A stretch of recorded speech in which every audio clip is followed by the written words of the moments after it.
Yeah, g'day everyone and welcome back to the Gold Coast Titans Frontline podcast. We're now live all over social media, Instagram, TikTok, Facebook, YouTube, wherever you're joining us. We are a live show and we do want to see those comments roll in. Let's welcome in our co-host as always, Russ. How are you going, my friend? Great to get a win. Oh, a lot better this week, aren't we, Clarkey? 100%. Great result 100%. on the weekend, mate. Yeah, very much, very happy as a Titans fan this week, that's for sure. I mean, anytime you go from conceding 40 points to, in this case, only conceding 6, and you and I were talking during the game, and we were like, "Oh, it sucks they even got 1." So that shows how high our standard was for this game. We really wanted to keep them to 0. I know that, but my whole thing was for halftime. Last week, I said I wanted to complete 5 sets. Not close. The week before, we lost the game in the first 20 minutes, so I was happy to have a half and not concede a point. I was like, that's awesome. Then we're getting greedy, going, let's try and go the whole game. And they did score in the last 10 minutes or so. But, mate, you'll take that. You'll take that for sure. 100%. We've got AJ in the house, a proud member of the Frontline. He says, how good was Kenny, looking like a top 5 fullback in the game? Damn, he was good, wasn't he, Russ? Let's jump straight into grading our performance. I'll go straight to you. What grade are you going to give us with our victory over the Knights? We have stuff to work on. Like, we still made a lot of errors. I'm going to say we're a B+. I'm going B. A B, yeah? Yeah, so I'm just slightly lower than you, but these are the main reasons why I've got a B. It does seem kind of low when you consider we were pretty dominant in that game. But we were dominant, yeah. Yeah, I think it's genuinely a compliment, though, because I think we can be even better again. If I was going to come out and say I was an A+, then you kind of go, okay, well, if that's our cap, we're probably not going to trouble the best sides. But I don't think we were anywhere near an A for a number of reasons, but we'll get into that specifically in our game review. But B for me, in a good way, that I was super impressed, but I know we've got more to build towards an A. Anything further from yourself before we jump into our game review? Yeah, no, I agree with you. Like, we did versus the Knights. They hadn't had a loss, but I feel like they hadn't really played a top 8 team yet.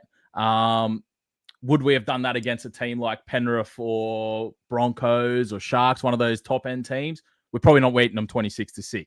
We'd need to take it one step further, but we're definitely on the right path. 100%, man. Let's go into our game review. We defeat the Newcastle Knights 26 points to 6. And I want to start defensively here in our recap, Russ, because we conceded 40 points last round. That drops to just 6 this round. And I think when you look at the improvement in this side from rounds 2 and 3, that immediately stands out to me. Did it stand out to you also?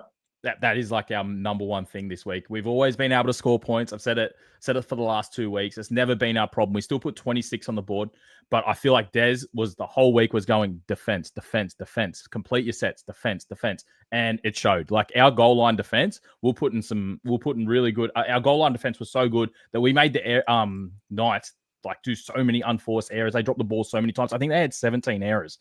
And we defended the line in the first half, like our own end, and we did it really well. So Andrew Curry jumps in on Facebook and he says the Knights made 18 errors and that helped Titans big time. 18, there you go.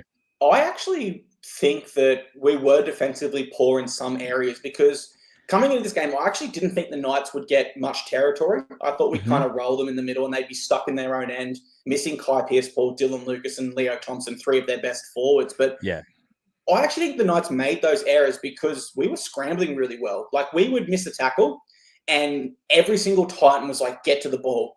And we were putting that pressure on. So when the Knights player got the ball, they were like, oh my God, this is not the Titan side I'm used to. And they kind of pushed the pass when they shouldn't have. So although the Knights certainly, came up with quite a few errors, I think that we were a big part of that with our defense because it wasn't perfect. 100%. I think we still made about, how many missed tackles? We made about 40 missed tackles, didn't we?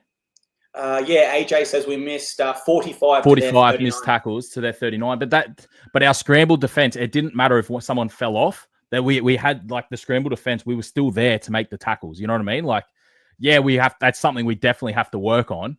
But as a whole, we were actually working out as a unit, and the defense was working. So it was. And if I can just go back to round 1 as well, when the Tigers played the Knights, they missed 60 tackles and they only conceded 2 tries. So we missed less than that, and we conceded the 1 try. So we're pretty on par with another side in the Tigers that's shown plenty of improvement in their opening games as well. I got down 23 ineffective tackles, which was also more than the Knights, but I just don't think you would have known it due to our defensive desire. It's not going to show up in the stat sheet that 1 player missed a tackle and 2 sprinted to save him and make sure that they didn't take advantage. That's not going to show up in fantasy super coach all that, but it passes the eye test. Like I was 100%, visually 100%. pleased with our defense there. I thought the Knights, they weren't at their best. I think we've got to admit that. They definitely weren't at their best, but I think we were quick to shut it down. We pressured their offloads into errors, and I simply love that part of our game in this one. As I said, it won't show up in the stat sheet, mate, but really, really pleasing. Anything else from yourself? I think we dominated them through the forwards. Straight up, like you said, they were missing Leo Thompson. They were missing Dylan Lucas. But, like, our first try come off a big run from Tino. It was about the 20th minute or something. Like, we were defending. And then Tino offload to Jaden Campbell, to Kinney, to Jojo Fafita. And I knew, I was like, that's how we're going to score. That is, we got quick players, and it's going to come off a Tino offload, a Dave Fafita offload, and it's exactly how the first try came about. Yeah, it was in two ways though with how our forwards dominated, because I felt defensively the Knights were still getting down the other end, so we didn't quite dominate them in that aspect of the game. But you're right, every time we had the ball, our forwards just rolled through them as well. Yeah. It was like a game of touch footy end to end. But when I look at our offense, that's actually where I draw most of the negatives, I would say, that I referenced a little bit earlier with my grading. Now, I did like most parts of our attack. I thought we took our chances. We played to the Titans game plan. We recognize we don't have a game managing half at the moment, so we need to be a bit more creative. Our forwards built that momentum and ascendancy up the middle, but I just don't think our spine connected that well. I thought Sammy Veras was a little hesitant on when he should run. I didn't see Brimson and Campbell link up all that much, but both were great individually. I just don't remember, and Kinney as well, actually. Let me add Kinney in that mix too, Russ. He had huge individual efforts. Yep. But I never really remember too many backline shifts where all three were involved. Whereas when we look at the Panthers, when they're at their best, we always saw it was clear. All three of them are touching the ball, yeah. Exactly. Then he'd find Luai. Then he'd find Edwards. And I don't think we had that part in our game. I think that will come back. I hope so. Like, you've got to think, this is only the second game they've played as a spine like that. Like, this is still a work in progress for us. Like, AJ and Jaden Campbell, they haven't played in the halves that much. So I think that will come.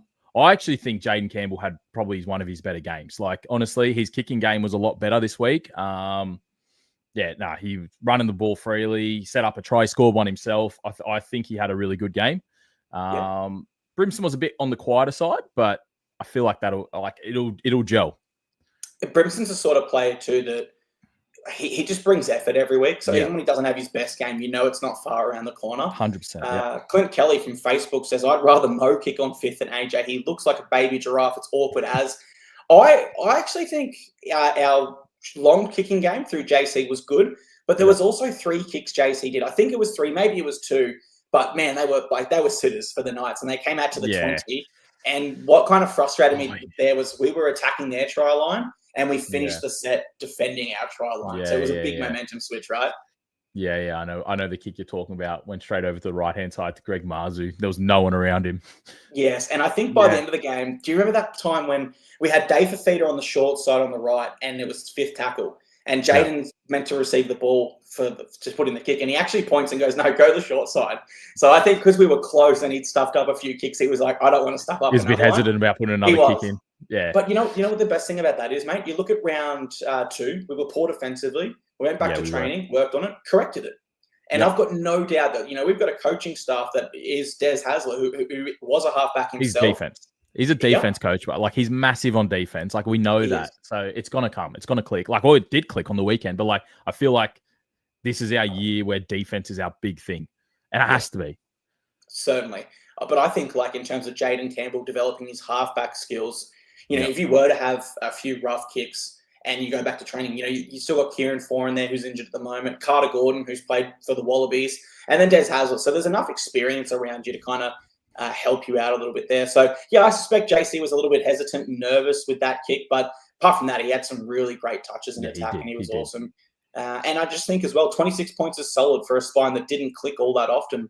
I'm not suggesting we were disjointed, but we certainly didn't have as many backline plays as I thought we would. So there's actually a positive there. I'll go to you for your final thoughts, mate. Put a bow on this one and wrap it all up for us, please. I just feel like it's exactly what the Titans needed. Like we lost by 40 the week before. We definitely needed a win there. First home game. I think it gives all the Titans fans a lot more confidence.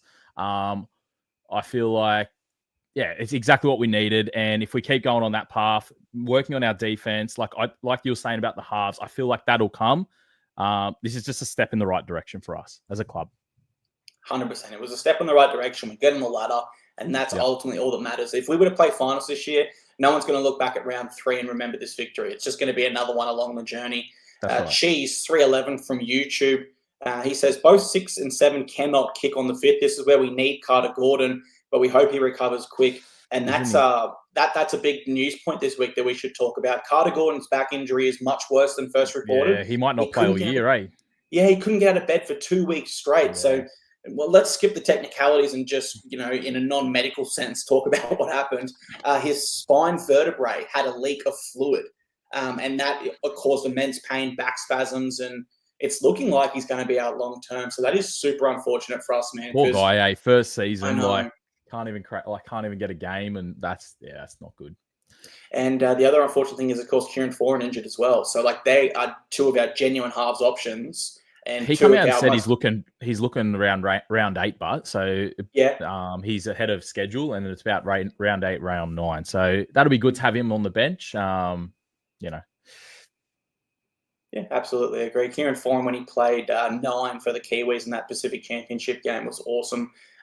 He played in a middle role there. He played hooker, and I think he's definitely up for it. But I just think, to put my final bow on it, Russ, let's celebrate this victory this week as Titans fans. It was absolutely sensational to be the best defensive side in the NRL for a round. I don't think we've said that all too often over the past, going back to 2007. But I do think we saw some weaker spots that we still need to work on, which is why I just want to caution Titans fans. Let's not get too far out of ourselves. It was an awesome win, but we've got to stay behind this team and keep backing them up.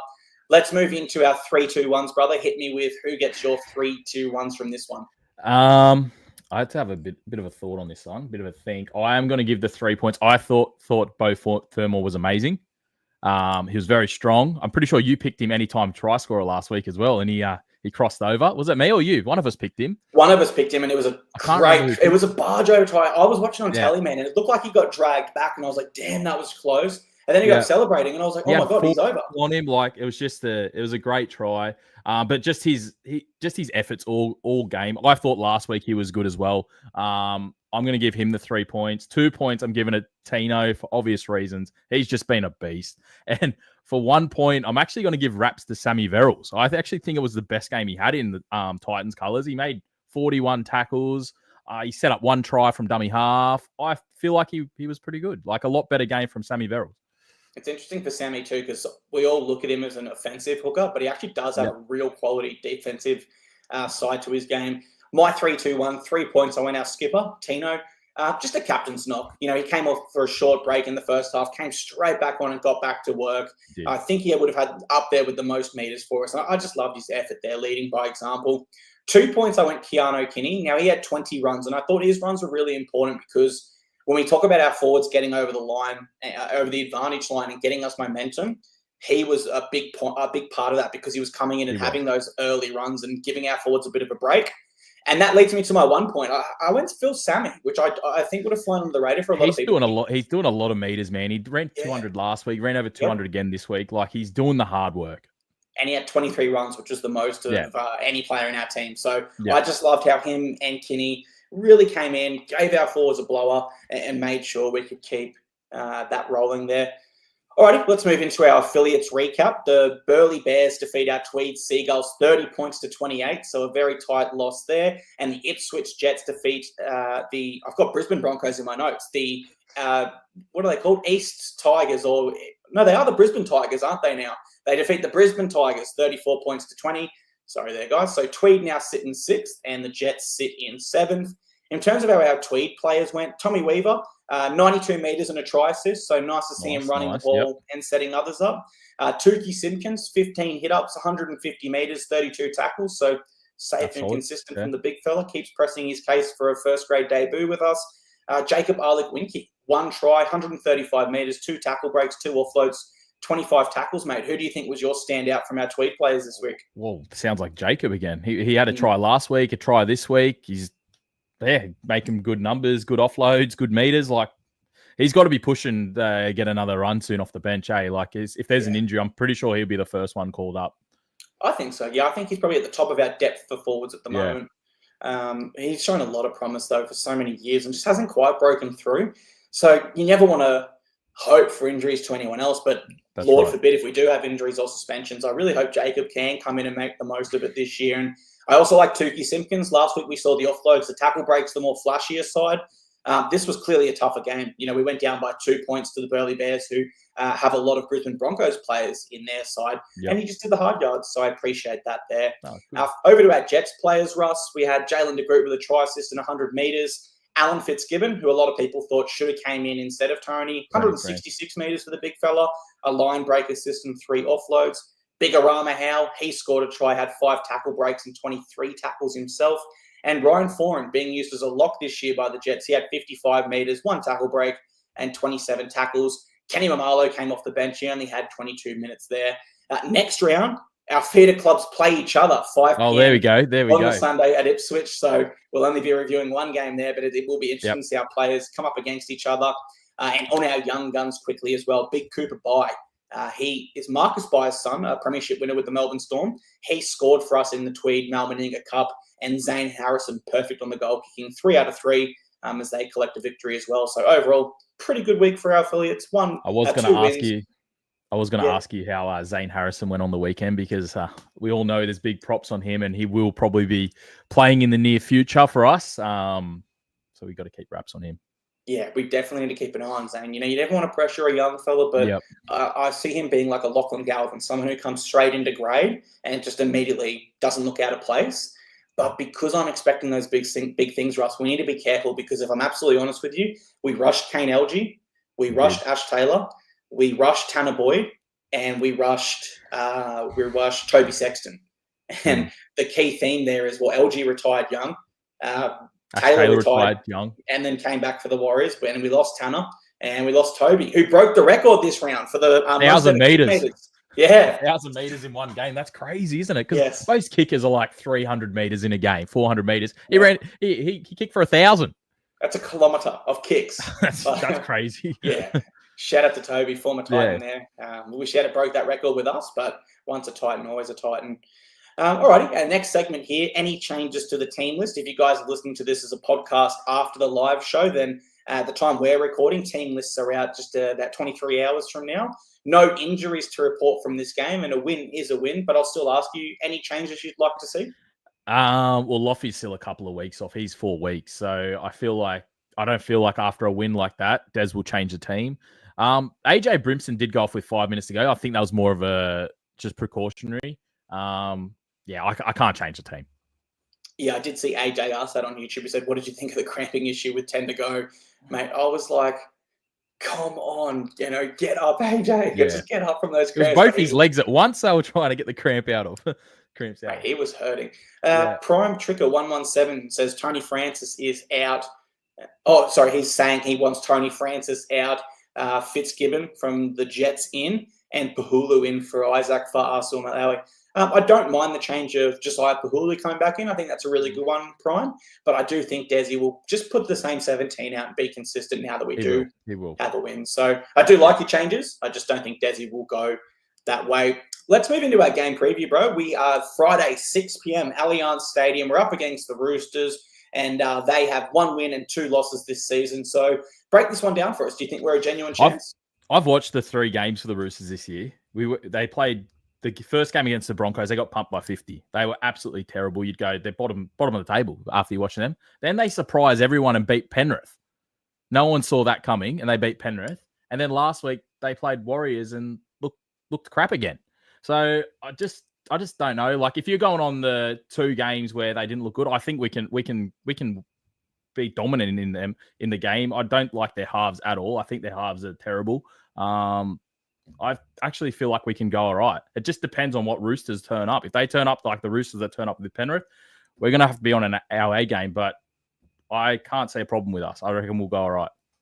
You know what? This is the first game this year where I think we are like universally a greater than 50% chance coming into it. I expect more people would tip us than they tip the Roosters, and I'm feeling pretty confident if I'm absolutely honest. Now, hear me out on the Roosters. They have looked really poor against the Broncos where they couldn't defend, and the Warriors where they couldn't score points. So I'm looking at that Panthers game as a true outlier.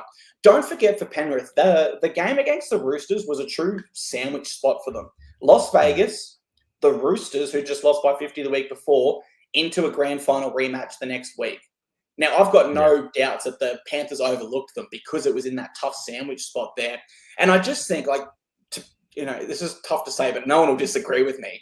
We're not at the same level as the Panthers. No. Teams don't turn up against the Titans and go, we've got to be in our A game. We've got to make sure we get everything right. This is a real test for us. Whereas the Panthers have won 4 premierships. So it's easy to get up and test yourself against the best there. Now, it's a shorter turnaround for us, but it is only one day, and they travel back from New Zealand, so I'm okay there. I also expect us to be the fresher side. We breezed through the Knights for the most part, whereas they had a pretty tough battle with the Warriors. Yeah, they certainly didn't score points, but it wasn't due to a lack of effort. They just looked disjointed in attack. Probably too early to read into any season stats and bring up what we're doing versus them at this stage. But if we just go off the eye test, the Roosters have lost a lot of experience this year, and it has shown in their 2 losses. As I said, once defensively and once offensively, where they just didn't click on either end of the ball. Final point for me, last round, I thought, they were disjointed and they struggled to score points, where defense was our best attribute. And I would think coaching staff with Des Hasler would really drum into it. Okay, guys, great defense last week. It means nothing if you go out there and don't repeat it. So because they're going to be drumming that defense message into us, we saw the Roosters struggle last round to score points. I'm pretty confident we get the job done here. What about you, Russ? When you look forward to a key to victory, what's one thing you really want to see, or one way you think we win this game in particular? Defense again, just getting our normal stuff right, doing exactly what we did in the first half of the Knights, just concentrating on completing our sets. We still made a lot of errors, so we can still definitely get better in that regards. But just completing our sets, defense on our line, just getting the fundamentals right, and I feel like we'll do all right. I honestly feel like we can beat the Roosters this week, and I feel like we can beat them by 10 points. We just got to be careful. They did bounce back after a loss. We got to make sure they don't bounce back again. They did bounce back after the first game, and Trent Robinson might go and be drum into them again, and they might bounce back. But they rely too much on Tedesco, man, right now. They've got rid of so many players, and I feel like he's doing too much. And they just look unorganized. I feel like we'll be all right. And similar to how the Knights play with Kalen Ponga, he's their focal point of their attack. We were able to shut him down. And so we move on to the next week where the same player that we need to shut down is in the same position. Yeah. So I think we should be able to do that. Shout out J-Lad from YouTube. He notes that the Roosters won't have Connor Watson. I believe he failed his head injury assessment. Victor Radley. He's a huge loss. Did Victor Radley pass his? He passed. He'll be back. Okay. He'll be back. For me, Connor Watson's a massive loss, but he is, because he was already their backup hooker, so now they're onto their third string hooker. Here's my key to victory. I think it's about sticking to the Titans' game plan and being consistent with how we want to play. Because we did see with the Panthers game, as good as they are, and we know they're the best team in this comp over the past 4 years, and also the Warriors last round, the Roosters aren't playing their best this year, but they can actually drag sides in to play at their level and their standard. And we've seen it consistently with lower ranked sides over the past few years. And I just think that you look at the Broncos game, and when the Broncos came into that, they knew their game plan. It was to win the middle early and do fast shifts out wide with their halves connecting, getting the inexperienced Roosters forward pack to move left and right to really fatigue them. And they stuck to that, and it was highly effective. They scored a 50 bomb on them. So my key to victory, I'm not sure if Desi is going to try to copy the Broncos game plan and say, I want early shifts, or if he's going to go the same and say, hey, I want you to go straight up the middle like you did against the Knights. But I just want to see us stick to it for 80 minutes. I really feel if we stick to our game plan for 80 minutes here, respectfully to the Roosters, I don't see a way they beat us unless we get dragged into their rubbish. And I also think, Russ, if we stick to our game plan and are really strict in how we play, they have players on their side that will get frustrated, such as Victor Radley, such as Spencer Laniu. And when we frustrate them and get them off their game, we are every chance to win this, mate. So let's move forward to try scorers. Who have you got crossing the white chalk in this game? So I was watching the Roosters, and what side is Robert Toya and Dom Young are on the same side? That I feel like are they on the right on the same side? Right side players. Yeah, the right side. that's their weak side. So I'm going to say our left side. So I'm going to put BK in for a try. Well, I've got Tony Francis. Now, he had some nervous touches last round, but another week in first grade under his belt. I expect a more settled approach. And as you said, we know that our left side is our danger side and the right side's their weak side. AKP can score plenty on that edge. So there's no reason Tony can't as well. Both really great finishers. Question from YouTube from J-Lad. He says, should Dave start against the Roosters, or do you think he should come from the bench again? How do you see that? I actually reckon Dave had a good game off the bench, and he was used a lot better. Obviously, he didn't come on it with 30 minutes to go this time. He came on at the 25-minute mark, exactly when he should have come on. We just scored. The game was sort of in the balance, but we were getting the better of him. And then Dave came on. I thought he played well. So I do feel like Des will do the same. He'll come on around that 25th minute mark. I'm pretty sure they pulled RCG off and they moved Cleese Haas through the middle. I like that. I feel like that'll, for the next couple of weeks and why it's working, Des will keep it. Don't get me wrong. I do feel that Fafita will start in the future, but at the moment, why it's working, I reckon we'll keep him as is. Yeah, I agree. Don't mess with the winning formula. Let's keep Dave coming off the bench and really make him earn back that starting spot, because I don't think Cleese has been poor under any circumstances. He was good last week. Like, he was good last game. Yeah. So I want Dave to really earn that starting spot back and show the coaching staff, hey, you got to pick me. Because Cleese is certainly doing everything that he can to keep it. And I just respect players that, get an opportunity and fight to keep that opportunity. No doubt Dave's the bigger player name. He's the rep player, but you got to earn things in our sport. Really good point as well on YouTube from AJ. He says he spoke to Tony after the game on Saturday, and it was actually his first 80 minutes of NRL, remembering against the Broncos at Suncorp, he hurt his shoulder in his debut and came off. So that was something that actually slipped my mind. Let's go to a final prediction. How do we get the job done here? Let me ask, how much do we get the job done by here, in your opinion? I reckon we can win by 10 points. I reckon we'll win by 2 tries. I reckon it'll be pretty comfortable. Yeah, I just can see us winning. But I don't want to get too far ahead of ourselves, because we've done it before as Titans fans, and then we'll come here next week and be like, oh, what happened? So I'm being optimistic, but I don't want to. Yeah, I reckon we'll be right. Yeah, and that's the thing with it, being a Titans fan, man. It's hard to bring great confidence into games because we have so many scars from the past. J-Lad, he says Titans 1-12. AJ has no such scars from the past. He says Titans 40+. 40+. I hope you're right. Look, I've had a few beers with AJ before games, and I have seen him hit some nice multis as well. So hopefully he's on there with that one. I've got us in the 1-12 range. Yeah, I just that's think what I've got. that the Roosters will want a response after the Warriors loss, but I just think we can be a touch too classy for them with the losses they've got. Brody from YouTube, he believes if we shut down the Roosters hard, we will win this game. They've got strike on the outside, but if we shut them down like the Knights, we get the job done. I absolutely agree. And I feel like the Roosters, they got a terrible, like, our kicking game's not the best. Chad Townsend's kicking game is being terrible. And if we put pressure on them again, I don't feel like their halves are going to win them a game. I don't rate them. I think, honestly, at the moment, I feel like they got the worst halves in the comp. Yep. It's a tough call, but I don't think you're wrong. Townsend is past his best, and Sandon Smith is still developing. Whereas at least we know for our halves, whilst they're not elite in the 5/8 and halfback position yet, they are elite players, as evidenced by Jaden Campbell having monster games for us in the past, and AJ playing Origin as well. So shout out to Bailey Campbell from YouTube as well. He says Titans 13+, our pack is too classy. But that will go ahead and do our live show for you guys there. So thank you so much for joining us here on behalf of the Gold Coast Titans Frontline podcast. We absolutely appreciate all the live comments that rolled through. And if you are listening as a podcast after the fact, we appreciate your viewership as well. We will see you next Monday around the 5:30 p.m. New South Wales time, 4:30 p.m. Queensland time, to do it all over again. Have a great week ahead. And remember, go the Titans. Go the Titans. Cheers, Russ. See you, mate.